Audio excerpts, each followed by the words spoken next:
we've been having a pretty good turnout. Yeah, it's been nice. We appreciate all the people who have become loyal followers, for lack of a better term. I don't know if that's a thing or not, but it feels like it is. Listen, I'm here at this event, and you know, people know about it, right? They're like, oh, that's the cash call guy. I'm like, that's pretty cool. That is cool. All right, look, we got a bunch of people in here. Welcome everybody to Cash Call with Dale Archdeacon and Brian Curtis, back for another week. Thanks for joining us. I happen to be in a lovely hotel room because I'm in Vegas at an event right now. But you know, that nothing will stop the mail from getting through. Nothing will stop us from showing up for you guys and giving you great content. Brian, why don't you tell them about the format? Yeah, so we've been doing this, gosh, Burdell, how long have we been doing this? A couple of years now, which is like pretty awesome. But we want to change a couple things up because we accidentally tried this and we like it better. So we're going to continue to play calls and then, you know, give reviews of those calls, and for the foreseeable future, we're going to do that. But one of the things that we've really had some success with and we've got great feedback on is when you guys ask us questions. So feel free to put your questions in now. Feel free to put your questions in later. But if you have some stuff that may have nothing to do with the call that we ask, might have everything to do with the call that we play. Either way, ask us some questions. We love to interact with you, and we appreciate y'all being here today. Yeah, and what I would say is just to keep it onto the content format that it is. Really, so Brian has a coaching company. I have a coaching company. We can help people do lots of different things in their businesses. But for the purposes of the show, really, it's around scripting, dialogue, lead conversion, interactions, human to human, to advance or create a sale, really. Absolutely. Communication. Yeah, communication. So if we can keep the questions to that would be really helpful. Appreciate that clarification, Dale. Yeah, listen, man, I have a call that I want to listen to today where it's, you know, we've recently celebrated some really strong calls. I want to demonstrate this call of a very new agent having the balls to call expired listings, right? Which not a lot of them don't do or take the initiative to do. It can be a little bit scary or intimidating. She does it, but it's very clear that she doesn't have some necessary scripting and skill set to be able to be effective. And so if we have any team leaders that are listening, or even agents that are listening, who say, oh, I tried expireds, I tried for sale by owners, or I tried some sort of cold outreach methodology and it doesn't work, you're going to hear why it doesn't work. It comes down to the skill set of the person doing it. So 100%. Yeah, so Brian and I are both exceptionally skilled and exceptionally experienced in doing it ourselves. So we're going to clearly hear the opportunities that were missed in this call. Now, this is one, you'll hear it at first where the agent says, oh, hey, I think the call got dropped. I have inside information. I know that really nothing happened on the initial call. They got disconnected, they reconnected, and then we hear what happens in the call. So nothing was missed, everyone. Hey, John, I'm so sorry. It looks like the call might have dropped or the connection was lost. Yeah, no worry. Yeah, the home's off is in a private listing right now. I'm doing some renovation work to it. That's all. And, got it. That's it. Okay. And are you working with anyone that will help you sell your home? Yes, I am. Yep. We have an agent. Thank you. Yep. Yeah, of course. Okay. Well, I will be checking in throughout some time to make sure that your home is going to sell. So if it doesn't, I will be in touch, and I would love to hear from you in the future. Good luck. All right. Amber, thanks so much. Appreciate it. Yep. Now, this agent, very pleasant, right? Like I said, the agent is taking the initiative to make these kind of calls.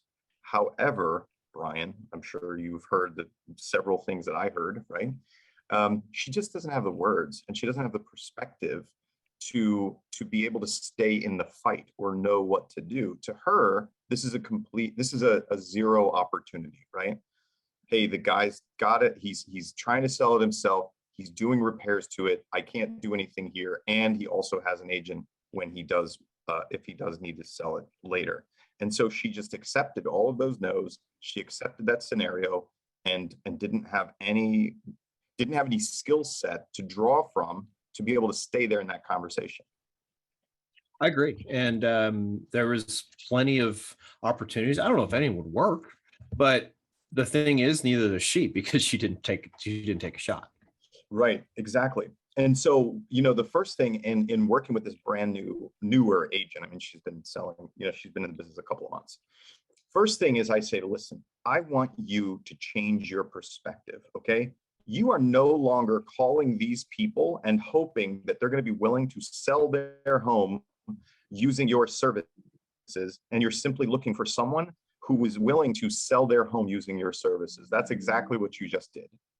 Throw that shit out the window. That's not what you do.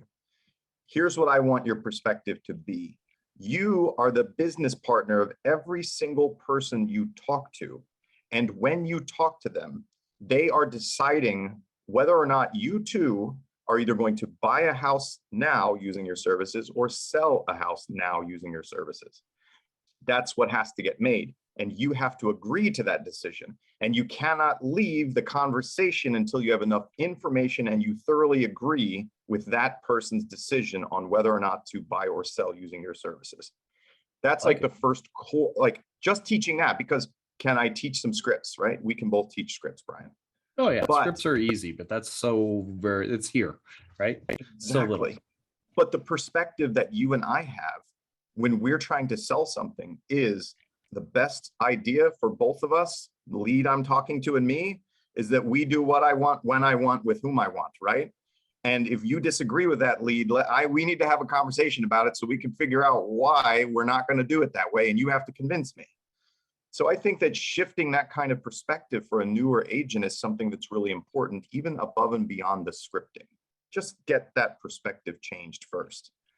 And then, yes, we can teach you what questions should you ask? So Brian, why don't you point out for people where the opportunities were beyond? So if I can get that perspective shift for her, just in the conversation we heard, tell them about the opportunities that got missed.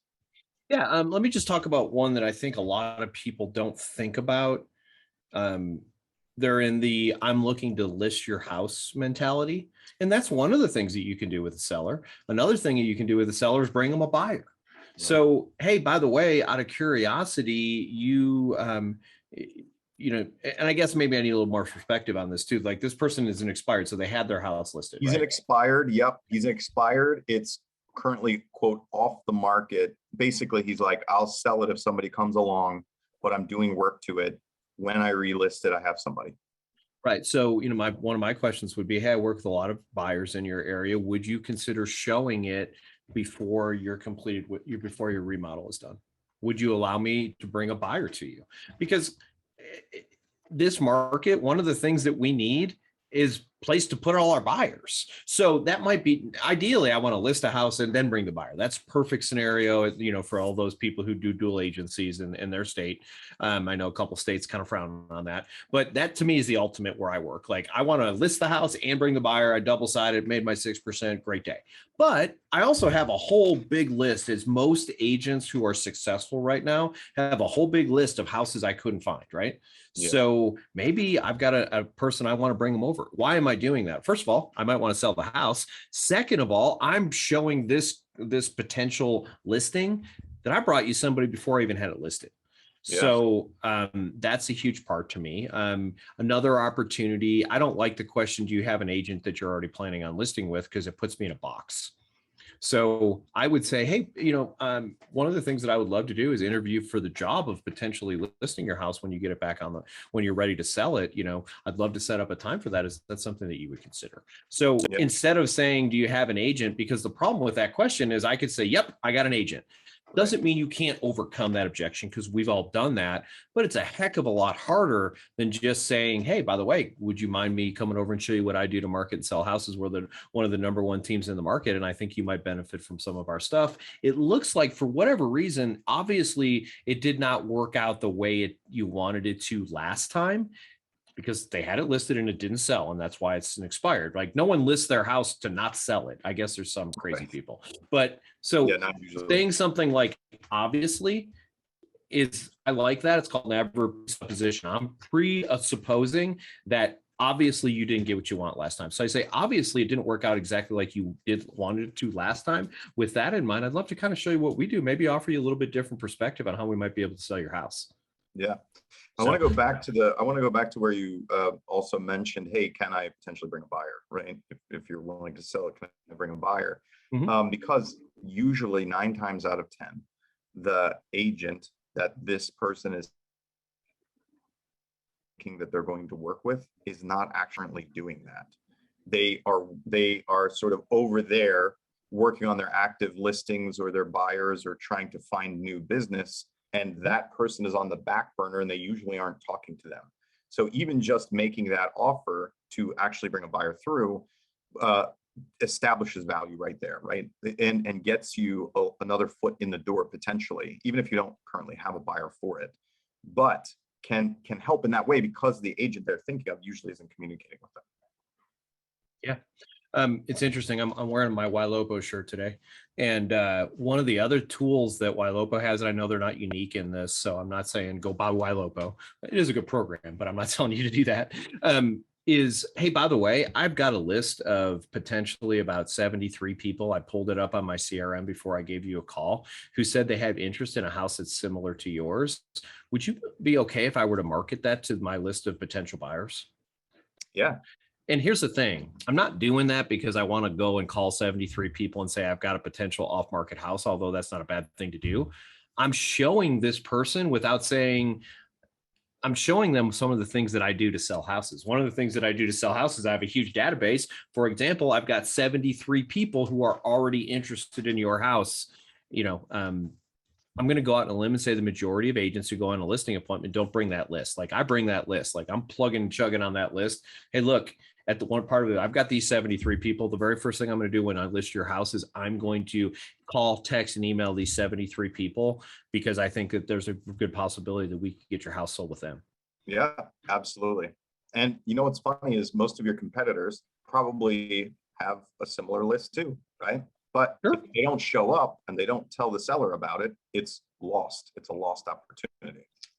Well, and you notice how I framed that. I didn't say, if I list your house, I can do this. I just said, hey, would it be okay if I were to market your house to this group of people who might potentially, like, really, you're going to market my house before I even have a listing agreement with me? Boy, my last agent didn't do that. And It's a great way to say, I'm better than your last agent without saying, by the way, your last agent sucks and I'm great. Yeah. You don't want to say that. You want to be subtle about this, right? Yeah.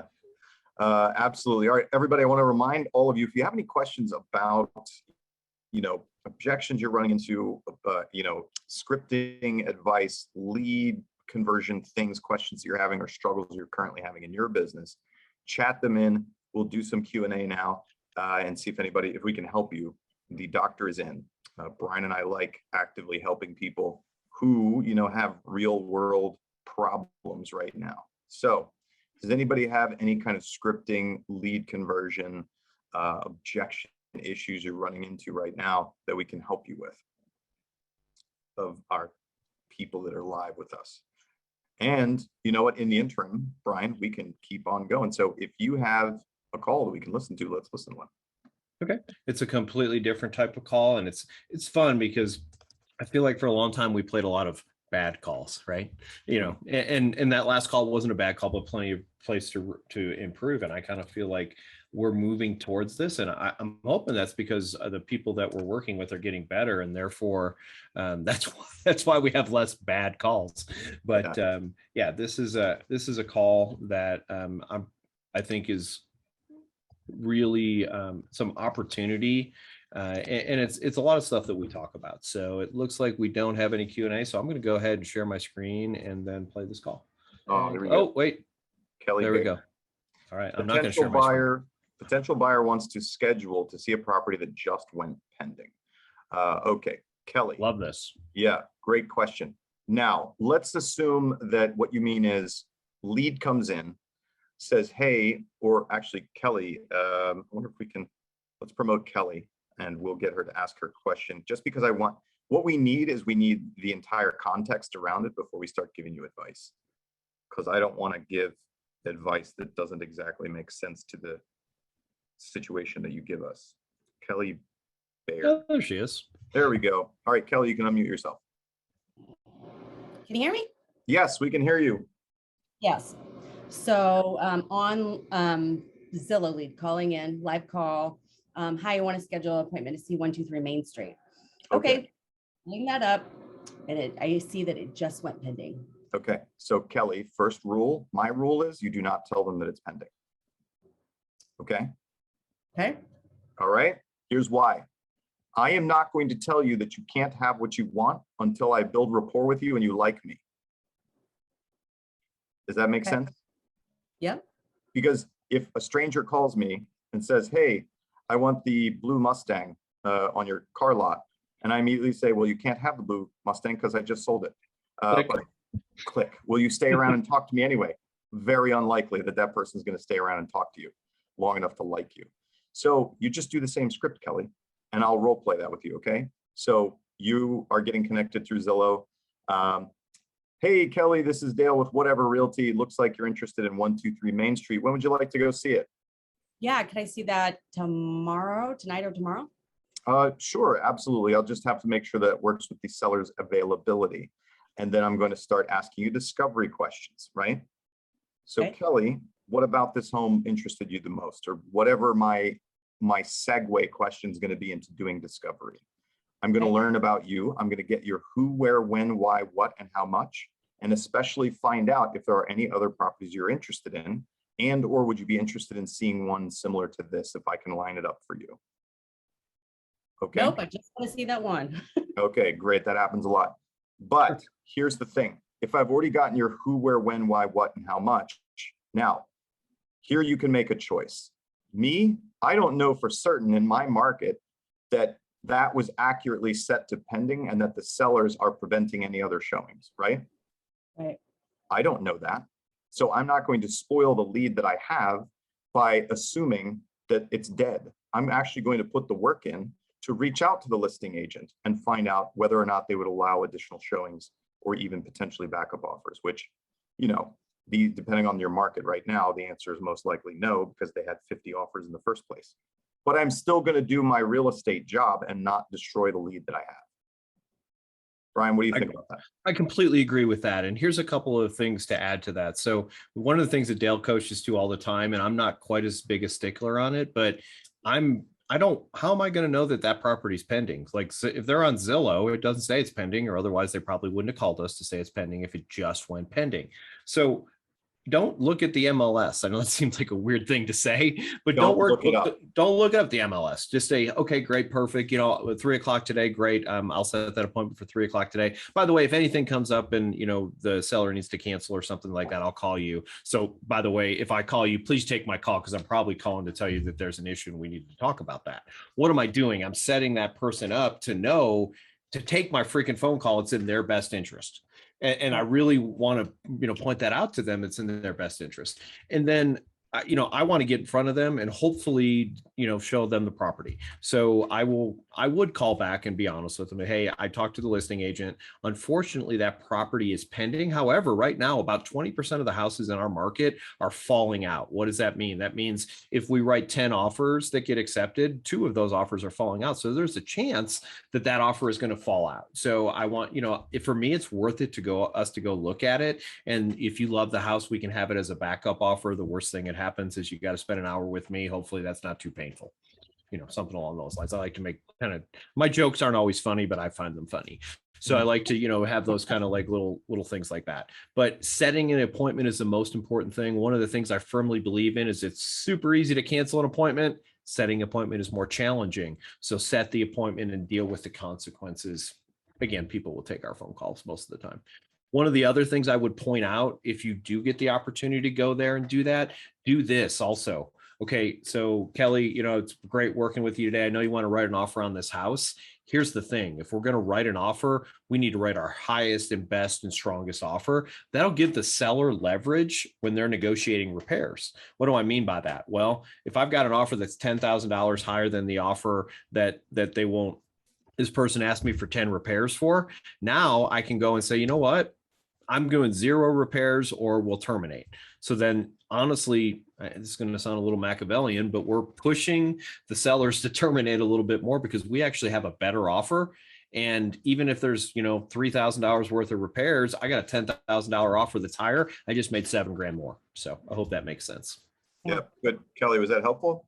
Yes, quick question. If when you call back, the listing agent said that the seller would not allow it to be shown, would you try to flip that to a buyer consult? A buyer consult, or maybe, and I know you said the person was only interested in that one house. Maybe I've got an off-market property. That's another huge thing. Hey, I've got these 2 off-market properties or coming soon properties, depending on whether you're legally allowed to show those in your market or not, probably not, but off-market properties. I've got this off-market property. I know that you probably haven't seen it because it's not listed. I think it fits your criteria. I'd love to show you that. Or the buyer consult is great also. Kelly, I would also say one of the issues with only interested in that house, a lot of times either comes down to a very specific set of criteria and only that one matched it, or sometimes sort of a lack of motivation or them being very early in the process, right? And not, not being active, not really actively looking yet, but happening to see something. And so what you'll want to do a lot of times when they say, I only want to see that property, it's hard for us to get them out to see something else because that was like their unicorn or whatever. But you want to position it as, hey, I totally get that. It looks like that was an amazing fit for you and was a really special home. Unfortunately, you missed out because you just, you didn't have somebody like me actively working to find that opportunity for you. If we can meet for 15 minutes over Zoom, I can get some more criteria from you and I can be on the lookout so that you don't miss the next perfect home that comes along. I like that. That's awesome. Give them a reason to do it. Right, exactly. Thanks, Kelly. We do have Michelle chatted in. Let's see. Michelle initially said, I have an agent already and I'm just looking around for other homes for sale and that's from a Google lead. And I asked Michelle, hey, is that a written or spoken response from the lead? Michelle says, it was spoken. I get this all the time. Our inventory is so limited that they think other websites have a magic list of homes they simply cannot find. Okay, so Michelle, my recommendation here is, listen, I will not try to break up a happy marriage, but I will investigate to see if there's an opportunity for me to be able to provide a higher level of service to someone. Okay, so let me say that first before any of you start trashing me for crossing signs and crossing signs or violating contracts. Okay, so Michelle, here's what I would do. If they said, yeah, you know what, I already have an agent and I'm just looking around for other homes for sale, I'd say, hey, I totally get it. And let me just ask you this first. Have you signed an agreement with that agent that you're working with, right? So I'm going to respect that. Usually they haven't. And so then I might ask, got it, okay. And usually I have a longer process if I'm trying to convert a lead, but in this case, there's no rapport built, there's nothing going on there. And so I might go directly after the agent thing. And this is why, everyone. Because if somebody shows up saying they're looking for a home and they have an agent and it sounds like they've been actively working with this agent, I'm just going to be pretty upfront about it because usually people won't break up with that person. And so I'll just test the waters there. And if I say, hey, have you signed anything with that agent? And I say no, then I might ask, got it. Well, it looks as if the agent that you're working with has been unsuccessful in finding what you're looking for. We pride ourselves on taking the time and the care in this tough market to go to the ends of the earth for our buyers. Would you be interested in just learning how we do what we do to see if we might be able to serve you better, right? That's literally a close. So I've set up my close and I've asked the close. Now, Brian, would you approach it different? Would you go rapport first and then close? I like a little bit of rapport just because I'm a huge advocate of rapport, but let's assume we just got a little bit. One of the things that I like to ask people in that scenario is just out of curiosity, what's the benefit for working with the agent that you've chosen? I want to know what they feel is important about that because there's an opportunity to find out. So, and then another thing this is agent who used to be on my team. He's actually my principal broker now. And he used to say this all the time when he was working with buyers. Hey, by the way, that person must have an amazing VIP buyer program for you to want to be so dedicated to working with them. And what he's hoping it happened, and it happens about 8 out of 10 times, they're like, No, what are you talking about? So when someone says, what are you talking about? Or I don't know what you're talking about, that gives me permission to explain to them. As a matter of fact, I would be remiss if I didn't, because they've in essence asked me, tell me about that.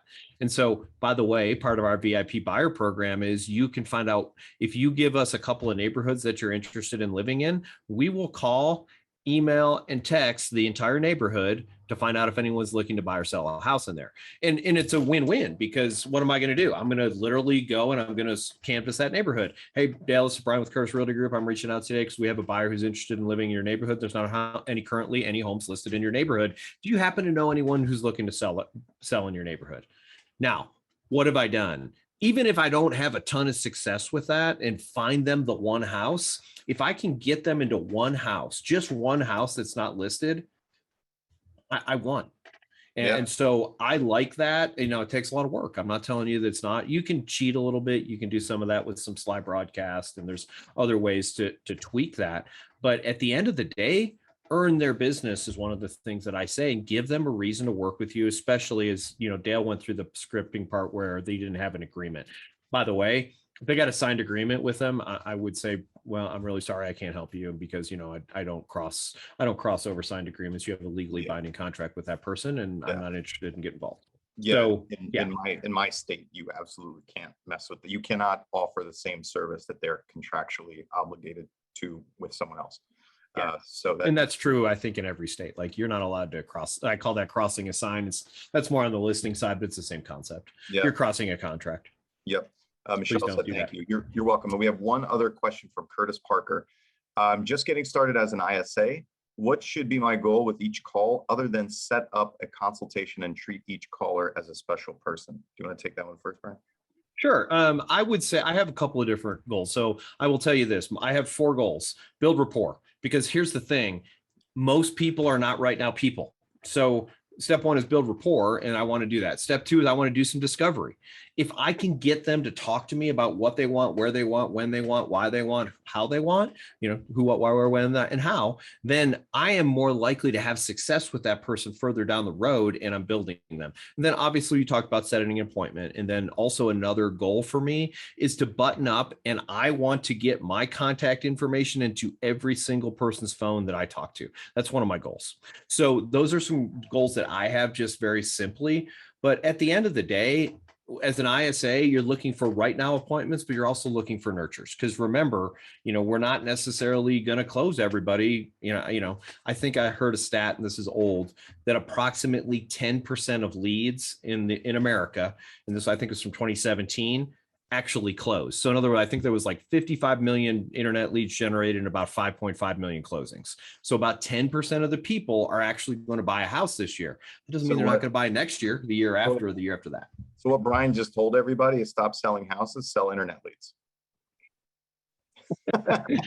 No, that's not what I told people. No, you didn't say that. Okay, got it. That's not a business I want to be in anyway. Yeah. So I will say this, my feedback for that, you know, as an ISA, what you're looking for is exactly what Brian said. You're looking for nurtures, okay? Because yes, you are absolutely looking for appointments. And I don't know, you said set up a buyer consultation. So I don't know if your team is oriented or has decided, hey, your primary goal is to set buyer consultations. Here's what I can tell you. In the day of video and in the day of social distancing and work from home, sort of the way things go now, getting a buyer to show up in your office for a buyer consultation is going to become even more difficult. Now, you, ISA, you are looking for those people for whom a buyer consultation would be very helpful and something that they would welcome and something they're looking for. Brian and I both know you're going to talk to a whole lot of people who don't value that or aren't looking for that or aren't quite ready for that. And so just be okay with that. If you can downshift to video, downshift to video. Or the backup plan is make them a nurture. And if you have the access to be sending them property or finding property to put in front of them in order to cause a showing to happen, you can get a lot more buyers out for showings than you can for consultations. So that's what you're looking for. Yeah, absolutely. Dale, I know we're at time. Do you want to try and answer the last question that we've got? Yeah, let's go ahead and do that. So Okay. Alicia wrote, lead on Read our it. site and searching actively, but when reaching live, they say just window shopping, not interested in purchasing now, and working with a realtor, not interested. Okay. That's a lot. That's a lot. So I'll start on this. To me, if somebody's told me all of that, first of all, I don't believe them. So I believe any of those things as an individual thing. But if somebody says, I'm just window shopping, I have a realtor and I'm not interested, that feels like they're just like, run away. And so the majority of people will not be that aggressive. But I will say this. Let's spread it out then, Brian. Let's say that you talk to the lead and lead's like, oh, no, I'm just window shopping right now. I'm not doing anything right away. And you know, when we do purchase, we have somebody we would use. That's a common thing. Yeah, absolutely. So, you know, my response is always acknowledge. Absolutely. You know, perfect. You know, the majority of the people I talk to are just window shopping. And that's where most people start. So you're actually in a perfect position to start window shopping. With that in mind, would you mind sharing with me a little bit about what your dream home would look like? And basically, I just want to do some discovery. And if I get through discovery, one of the things that I like to do is, you know, Dale, at the beginning of our conversation, you mentioned that you wanted to do some window shopping. So I like window shopping. As a matter of fact, I bought a TV a couple of years ago, and I'm pretty sure I went to Best Buy 37 times before I bought it. I like to window shop. So with that in mind, one of the things that I do with a lot of people just to help me and to help them get an idea of what their money buys is we go window shopping. Here's what I mean. I'm going to send you a list about somewhere between 5 and 10 homes that meet the criteria that we talked about today. And why don't we do this? I've got time available both on Friday and Saturday. Why don't we go look at 2 or 3 of them so you can get an understanding of what the market will buy you right now? Here's the reality, guys. 9 out of 10 times they're going to say no. But 1, maybe 2 out of 10 times, you've just met somebody in person. I've never met a realtor who didn't say they were better in person than they were on the phone. Get an opportunity, get in front of these people. Here's something else that's interesting about window shopping. Sometimes I go and I window shop and I go, I really, really want to go and buy this house. Or maybe I really do want to buy a house. Or maybe we start talking about finances and they realize, heck, I can buy this house for less than my monthly rent. This is amazing. So sometimes that guy who's just window shopping turns into a right now buyer. Mm-hmm. Absolutely. Excellent. Well, everybody, thanks for joining us. We're over time for today. As always, great seeing you guys, and we'll be back next week. Thanks, everybody. Dale.